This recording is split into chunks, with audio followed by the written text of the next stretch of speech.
Доброе утро всем! Привет из Дании. Не поймешь, осень, зима здесь или весна. Погода нормальная, солнца нету, ветер есть, иногда дождик. Едем выгружать бытовую технику. Отстоял я 45-ку в Ротби. Переправился на пароме и прямо там встал. Нормально поймал там Wi-Fi. И хорошо. Ну, конечно, не такой хороший, как хочется, но умудрился 3 видоса запулить. Ну, пользовался Wi-Fi, как бы. Все нормально. Это радовало. Вот. Сейчас у меня график, надо выгрузиться. Заправился я по дороге. Сколько ж он дал? 750 литров дает дневная норма заправки, причем именно дневная, а не разовая. Потому что я сначала в один залил 500, потом в другой, он дал только 250. И все. Потому что в Ахале, когда работал, там разовая была, по-моему, 800 евро. А здесь нет, здесь... То есть там было как? Закинул там 800 евро или 900, уже и не помню. Ну какая-то сумма была. Он останавливается. Второй раз может опять будет такая же сумма. Здесь нет, здесь все-таки ограничение литровое. Но это было, он полностью дал мне заправить.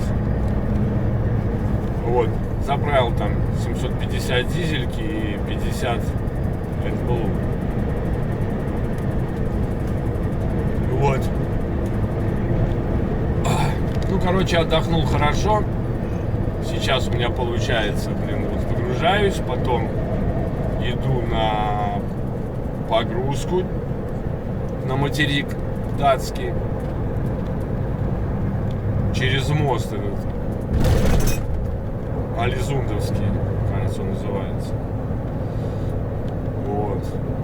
И гружусь от Энзе и вперед на Германию. Я думаю, что, по-моему, макулатура будет у меня опять. В Германию типа выгрузка завтра в 10, но я никак не успею. Потому что 960 километров проехать. Не, если очень захотеть, то можно. Это значит, завтра надо со самого сранья стартануть. Ну, посмотрим, где я встану, во-первых, во сколько я встану. Надо мне идти туда, под Берлин будет, в сторону польской границы.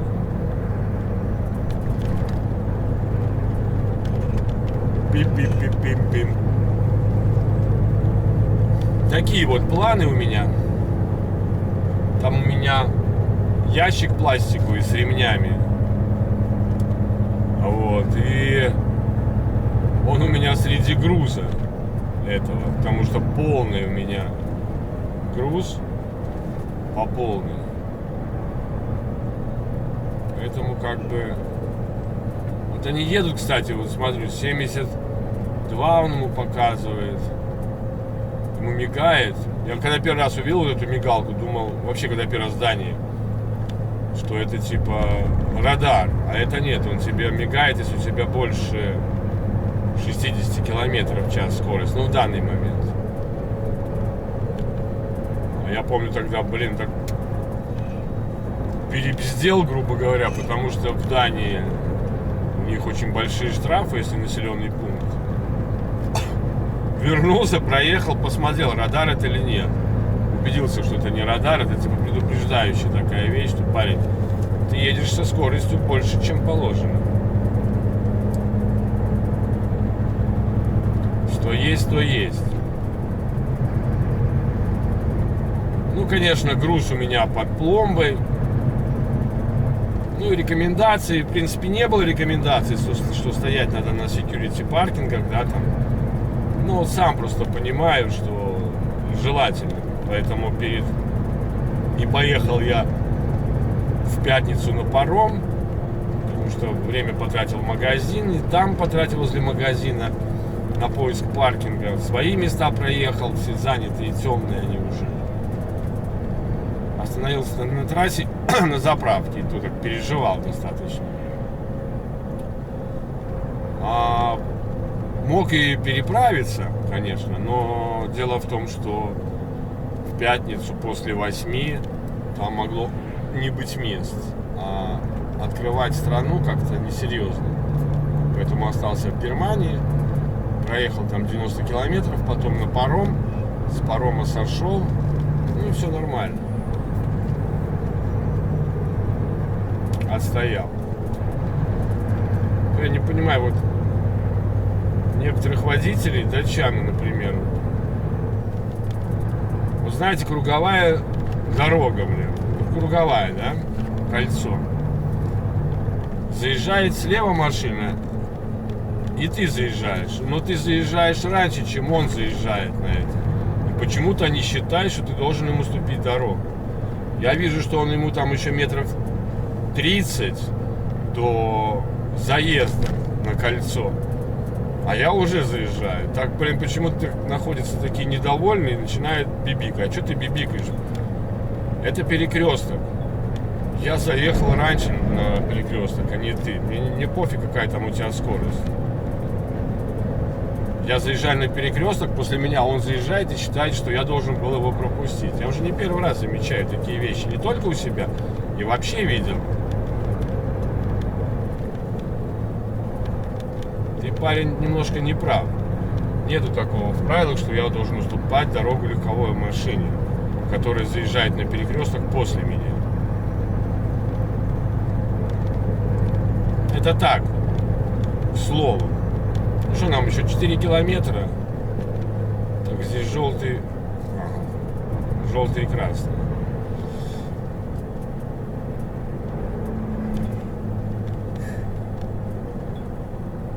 По работе меня спрашивали по зарплате в этой фирме. И что за фирма? Ну, как вам сказать? Фирма в описании есть написано. HS Company. Работаем мы, в принципе, с датчанами. Тоже фирма такая же одноименная, только логотип, по-моему, HSC.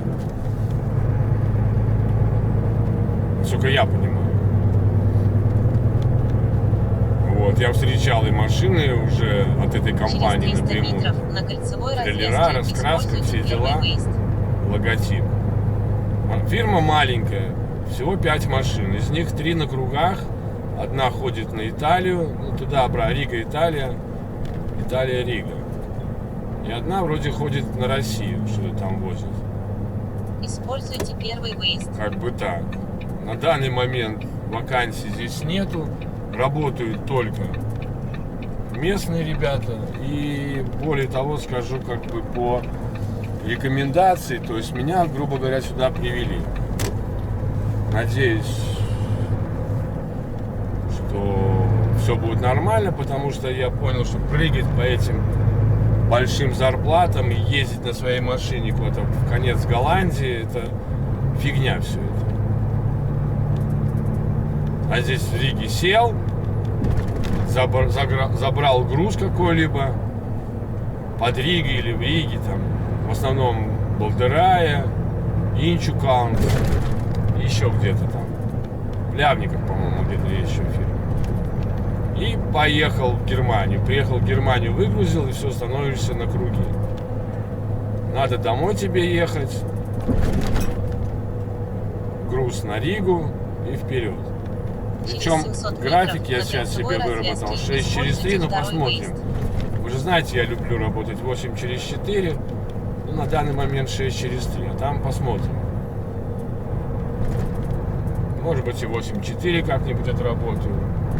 Чтобы побольше быть в отпуске, побольше дел сделать. 300 метров на Хотя кольцевой я думаю, что развязке летом надо используйте этим второй заниматься. выезд.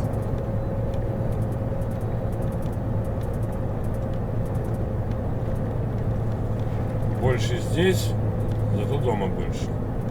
Но в любом случае, Используйте если второй надо выезд. домой, заранее говоришь и едешь домой. Но больше 8 недель здесь как бы не это самое. Вот этих я пропускаю, потому. И этот направо пойдет, да, по-моему? Вот. Потому что они на перекрестке. Круговая — это тоже перекресток. А когда я выезжаю, с чего это, блин, зачем бибикать? Оказывается, что ты, блин, там быстрее едешь. Ну и уважать надо, блин, в принципе, фуру. Можно отработать 4 недели, если нужно. Можно и 5, можно и 7. Но не забываем, что максимум 8 недель, и машина должна вернуться в страну проживания, так Через сказать. 400 метров поверните налево, потом поверните направо. Так, ну что, мы уже сейчас подъезжаем, будем искать. Там название было фирмы, у нас что-то с Миле связано. Миле Сканлок.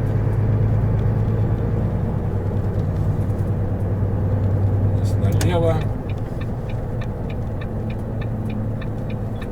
Поверните налево, потом поверните направо.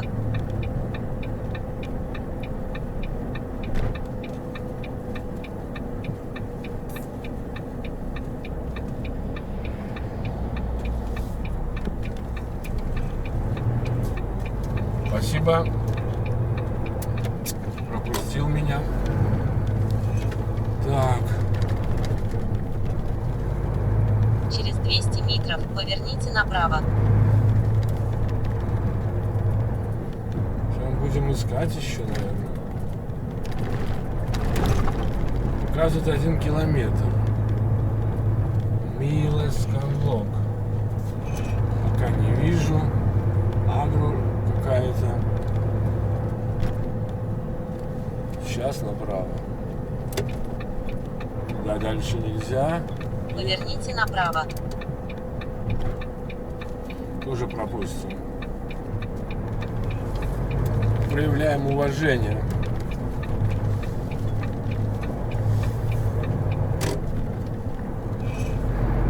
Что-то я как-то не вижу, даже цвета не вижу. Туда вниз. Знаете, у них раскраска такая красная, по-моему, у Милы. Потому что я эту технику знаю. Встроенная, бытовая в основном у них. У нас в Риге есть. Что-то я как-то... Вот, карьер 600 метров показывает. Там тупик. Кстати, видите, здесь можно стоять. Паркинг есть.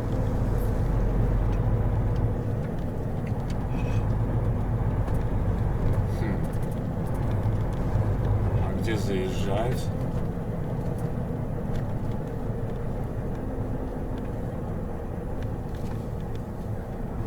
Мило, нет? Не, дальше еще.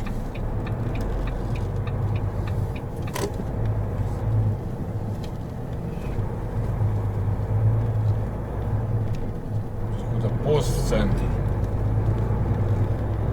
Это не то, что нам надо. Здесь, что ли?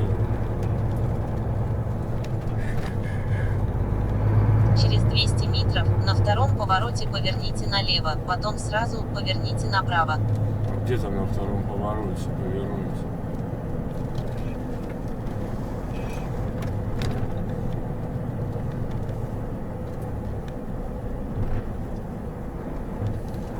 Здесь показывает здесь. Йенсен. Миле Сканлок Йенсен. Да, вот это здесь.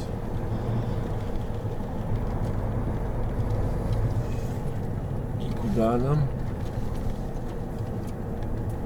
Вон там рампы. Поверните налево, потом сразу поверните направо. А, ну вот сюда, наверное, да, здесь паркинг, потом идти.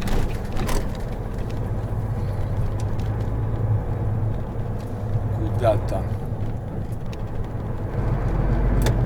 Надо тубзик найти. Поверните направо. Написать Игорю, что я уже на месте.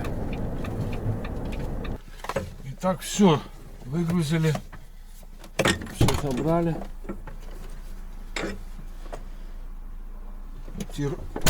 Тир-шнур скрутил, едем дальше. 111 километров. Надо фигачить. Что, поедем. Поедем дальше кататься.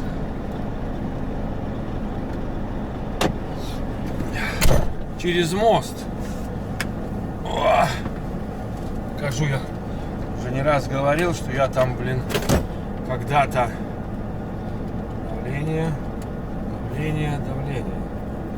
Когда там еще ходил под ним. Когда он только начал строиться, блин, 80-е годы. Потом помню, когда его открыли. Вернее, ходил не под ним, а его там не было. Потом уже ходил под ним на судах. Так, ну что, все в порядке. Погнали, ребята. Уже там пару раз я ходил. Там присылается пин-код специальный, который надо вводить на мост, потому что мост платный. Но я это позже расскажу. Сейчас на выезд. Поверните Что, нормально налево, все. потом Мне сразу понравилось. поверните направо. Как я и говорил, туалет есть, предложили сразу кофе. Причем не с автомата, а нормальный заварной. Кофе заварное, так скажем. Что-то об этом пропустить? Не, он меня, по-моему, пропускает. Поверните направо. Медленно едет.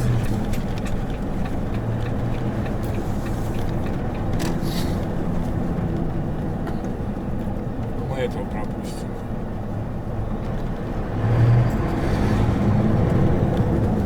Погода, сами видите, какая, да, не алё. Ну, вообще-то тепло, я вам скажу, 7 градусов.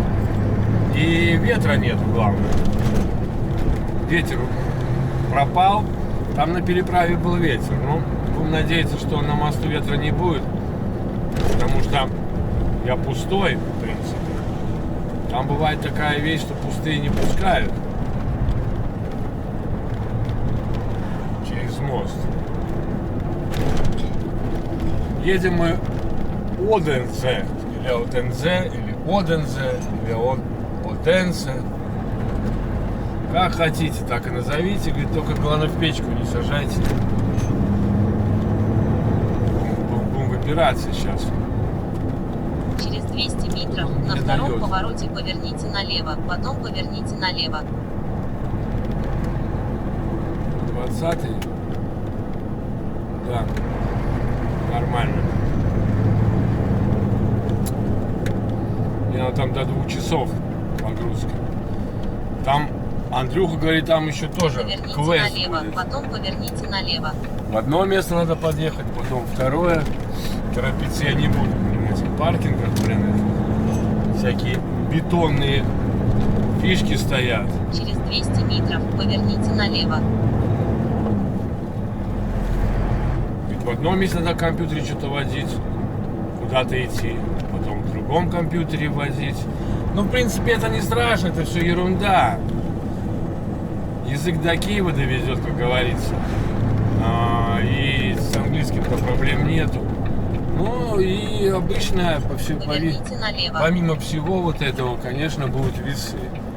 Это однозначно, потому что когда макулатура, всякие такие вещи, мусор, то весы обязательно присутствуют 2 раза.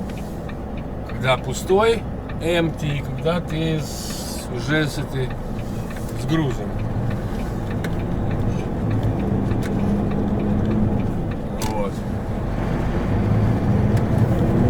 Главное, чтобы макулатуру загрузили нормально, не пришлось бы опять там ездить с одного места в другое.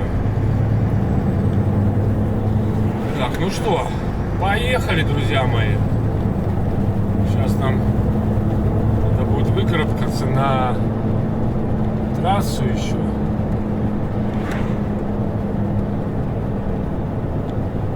Две-три кольцевые. Проехать. Через 1 километр на кольцевой развязке используйте второй выезд. Ваше настроение хорошее, друзья. Это самое главное. Вообще, в работе должно быть хорошее настроение, работа должна нравиться. А мне на данный момент нравится работа. Никакого геморроя, никаких наездов. Наоборот, отдыхай, передохни. Не надо торопиться. Все нормально, все спокойно, блин. Через 400 метров Так что- на кольцевой развязке используйте второй выезд. Леша сейчас звонил мне, рассказывал, как там, блин, 2 часа на заправку заезжал. Выезжал, вернее, с заправки, даже толком не заправился, и опять наезд Используйте второй от выезд. этого начальника, да? У нас общий был начальник.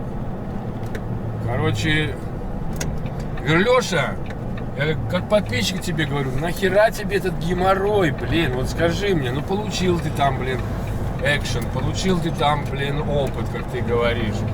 Ну ты подумай сам, за 95 евро, блин, на линке, блин, с этим геморроем, нервами, сам же расскажешь, что нервничаешь уже, блин. Да ненормальная психика, домой ты говоришь, Через блин, 500 зачем тебе метров это на надо? кольцевой развязке используйте второй выезд. Было бы за что. Вот реально, было бы за что. Блин, за 95 евро. Это нафиг. Это не благородный труд, как типа он неправильно оплачивает. Бррр. Другое дело, если у тебя удовольствие от этого, Используйте второй выезд. да, а не неприязнь, знаешь. Нет удовлетворения от работы.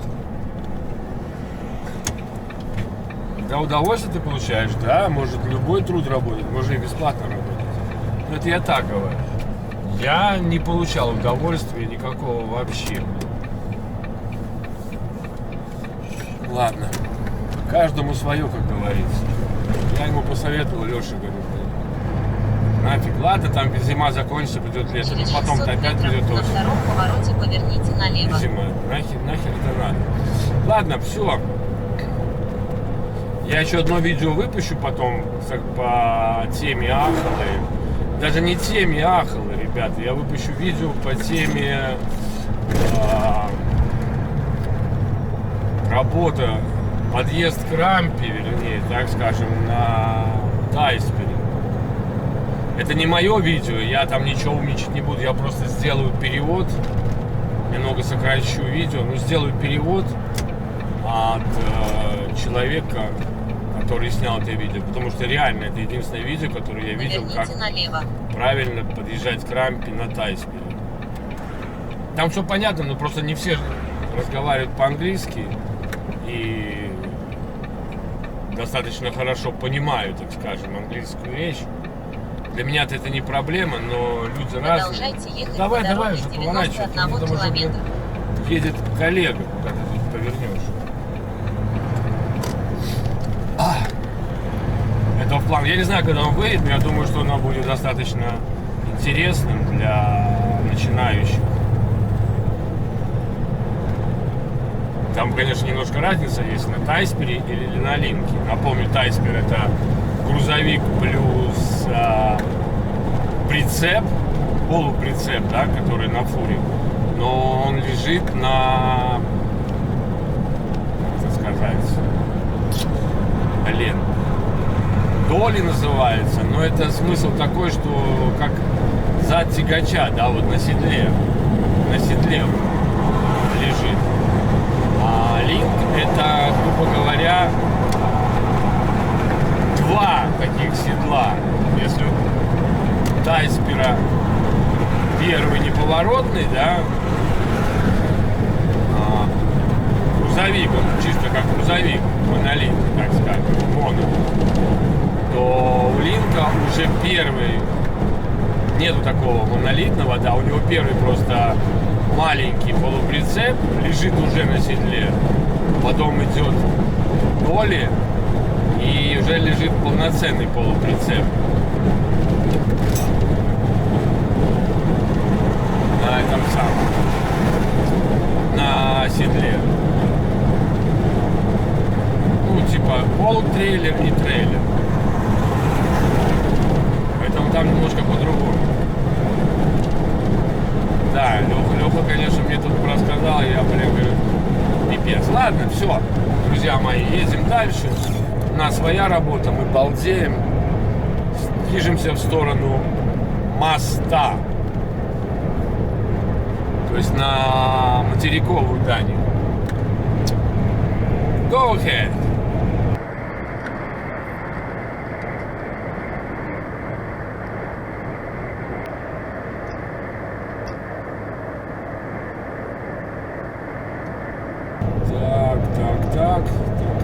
Так. Ребята, подъезжаем мы к этому, к мосту. Сейчас надо вспоминать, этот бридж водится. Карт, кэш, нет, нам здесь там. Проверь скорость.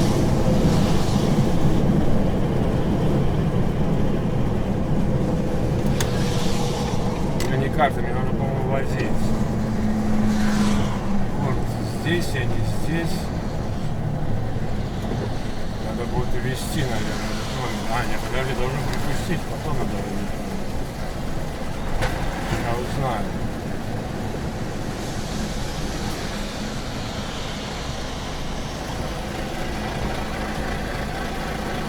Оба-на. По-моему, я сюда заехал. Где мне нужен номер ввести?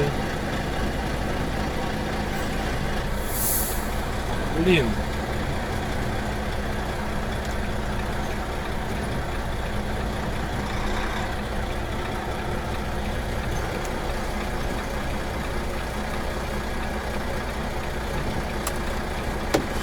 Пойдем вводить номер. Как-то я не там, наверное, заехал. Придется уезжать.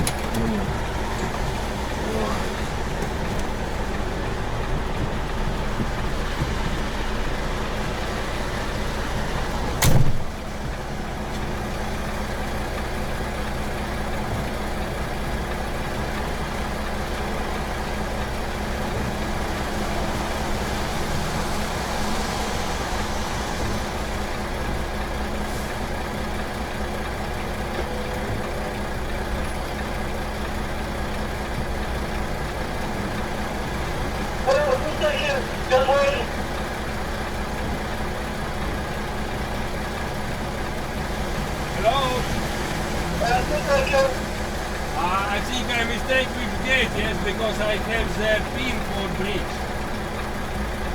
You want to run? Yeah, to which gate I must go? Yeah. Try to look at the screen, sir. Sorry? Try to look down at the numbers and then play them. To which number? You have a key booking, a reference. Yeah, yes, now I can see, just a moment, yeah. Perfect. 4, 3, 1, 2, 6, 9, 5, 2. Okay, thanks a lot. Good. Good luck!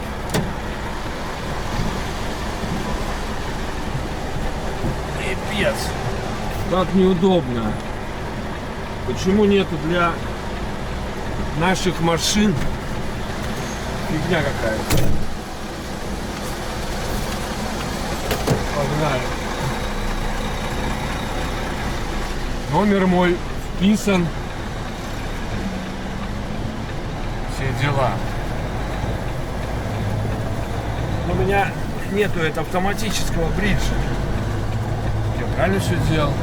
Главное, чтобы ввести пин-код, нужно, как легковой машине. Ну, кстати, знание английского языка очень пригодилось. Потому что без него никак бы сейчас. просто сказал, блин, может быть, я ошибся с гейтом, блин. Проверь скорость. Он говорит, у меня, я говорю, есть номер на проезд. Вот. Как-то так. Ну там он сначала дал, потом он переключил меню, чтобы мне, ну, была возможность сдать этот номер.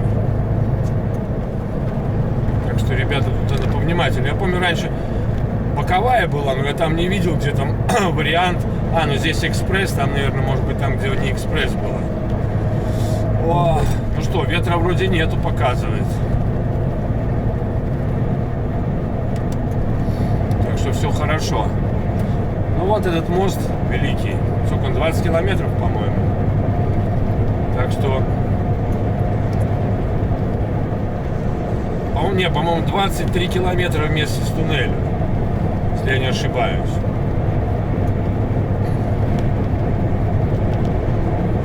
Дико, блин, конечно.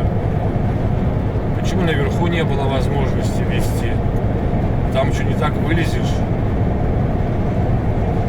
Не, пришлось бы задом сдавать.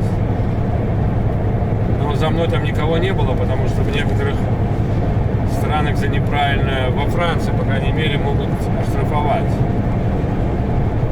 за то, что не в правильный гейт заехал. Или даже нет, там могут штрафовать, если у тебя нету кэша на проезд.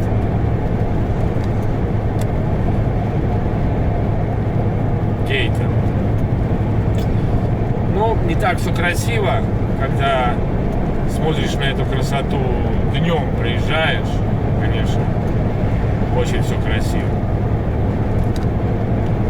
Ну что, нам еще 54 километра ехать. То есть сейчас мы еще проедем километров, скажем, 15-18. Останется 36. И мы приедем куда нам надо. Вот. Вот тут фарватер вот идет справа, судно идет слева, тишина. Ходил я здесь, ходил. Когда начинал в море работать, не было этого моста. Это был 89-й год. Были вот эти ветряки, были. Потом началось строительство. Ну, может, оно началось и раньше, но видимость с моря была уже, когда вот я работал в морях. Потом в каком году его открыли, я не помню. В конце 90-х. Я даже в день открытия я не проходил, а где-то вот через 2 дня после открытия этого моста я шел. Я здесь на руле стоял частенько. Датские проливы. Берег большой, берег малый, берег Зунг. Да. Недавно, кстати, проезжал. У меня был в Киле я был, и потом ехал. Там я ехал на выгрузку. У меня было... Я еду и смотрю, что-то знакомое. Какая-то река большая. Потом, елки, это Шкильский канал. Я и по нему ходил на руле. Да. Эх, было время, времечко. В жизни пролетело зря. Трамвай, пятерочка. Вези на родину меня, вези меня, вези меня. Да, экипаж у нас был офигенный. Я пароходстве, по большому счету, начинал на газовозе, был такой цинтарь. Потом на практике мы были с Ромкой Поповым. Потом нас пересадили в Средиземки, чтобы мы в Одессу домой летели. Тоже на такой же газовоз, по-моему, в Булгаре. Из Одессы мы прилетели в Ригу, и уже потом, через месяц, я ушел в рейс на Академике Бочварс. Это уже рефрижератор. После Академика Бочварс я попал на Василий Фисенков. Тоже паровоз, но классом меньше, и с кранами, со стрелами. Василий Фисенков. Следующий у меня был Курск.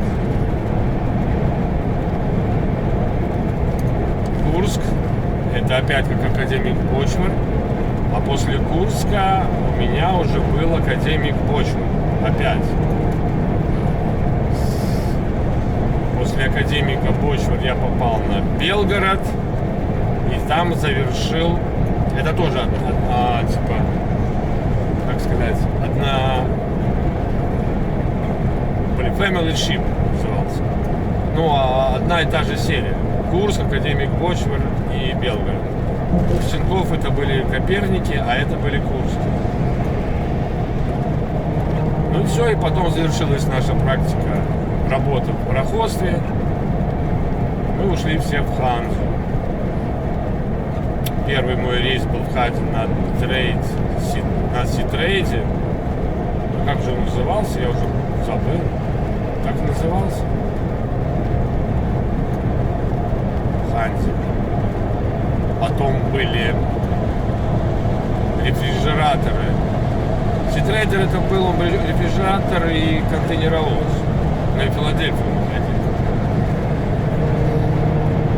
ходили. Летели, вернее, в Филадельфию, там садились на судно и работали там. Голландия, Филадельфия. Вот. Потом мы перешли на линию. Такие хорошие паровозы. Мне очень нравились, небольшие, с кранами. 3 штуки мы, по-моему, поменяли, как же их называли. Ото, Алисунд, еще какой-то. Их там переименовывали.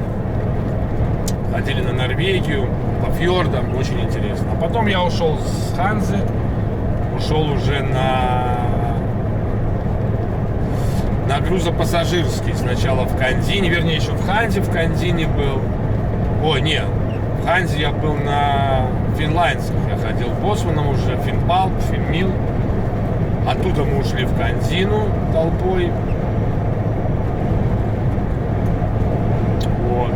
Работал тогда из Ирландии, из Рослары на Францию мы ходили. На Шербу. А оттуда я уже ушел на Ариш-ферри. И на Ариш-ферри я, в принципе, закончил свою работу в морях. Ну и, правда, летом поработал на Skylines, да, на Урде. Вот там я и познакомился с Андрюхой, тот, который меня сюда перетащил. Так что такая вот у меня история по работе. Ну, 20 лет заняло. 20 лет. На Ариш-ферри работал на самом большом в то время грузопассажирском пароме в мире. Юлисис. Потом, когда я уже уходил из них, Стена построила какой-то там еще больше. Ну что, как говорю, уже 45, сколько там еще нам до выезда? Туманность Андромеды. Хорошо, ветра нет, это очень радует. Потому что когда там ветер, вот там, в самой высокой точке, блин, колбасит конкретно. Я помню, один раз шел, был дождь и был ветер. Но еще на уровне нас пускали. А есть мосты, где, да, не пускают, да, уже. По-моему, здесь тоже не пускают. Вот тот мост, который идет в Путгарден, там не пускают, если сильный ветер. Скрывают мост.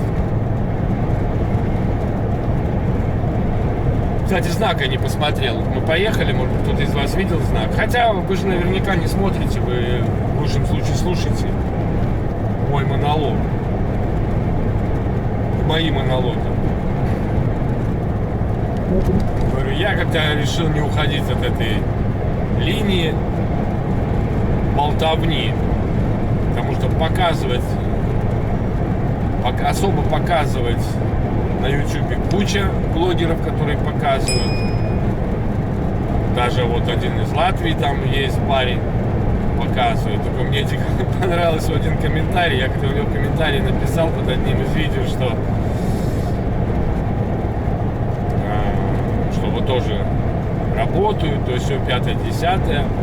Заходи на канал, Блин, потом прочитал, он мне откомментировал, блин, типа, я занимаюсь саморекламой, таким образом я подписчиков всех не это самое. И если у меня там столько-то видео, так мало подписчиков, то это плохо. Блин, я так посмеялся, я говорю, ладно. Говорю, блин, удивительно от тебя слышать это, блин. Я никого не созываю, просто предлагаю, блин, чтобы заходили посмотреть. И тут, блин, понимаете, у меня на фейс-группе есть моя личная группа, которую я сам создал. Там немного, конечно, участников, но есть. И она не настолько, может, популярна, как другие группы. Дальнобой, называется Дальнобой и точка. Просто чтобы там не было ни слова о политике. И тут, смотрю, этот парень начал, блин, свои видосы в этой группе выставлять. Ну, я написал ему комментарий. Чё ж ты, блин, немного ли рекламы, как ты мне написал? Он промолчал. Ну, я такой человек вежливый, но хочешь, ставь ссылки на свой YouTube канал. Я не против, наоборот, чем больше ребят из Латвии показывают, тем как бы интересно. А то в основном это россияне и украинцы. Один был из Казахстана, Дальнобой Е, или как он там назывался. И